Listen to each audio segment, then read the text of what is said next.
কাউকে ছেড়ে যেতে হলে তাকে একেবারে দুমড়ে মুচড়ে ভেঙে ছিঁড়ে ছুঁড়ে চলে যাওয়াটা বড্ড অমানবিক।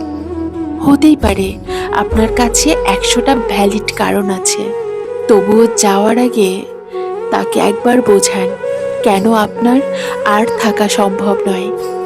তার পাশে বসে একটু অপেক্ষা করুন, পুরো ব্যাপারটা তাকে একটু ধাতস্থ হতে দিন। সে জিদ করলে, থেকে যেতে বললে বা আরেকটু বসতে বললে তাকে কনভিন্স করুন যে এই সম্পর্কটা রাখা কেন আপনার পক্ষে আর সম্ভব নয়।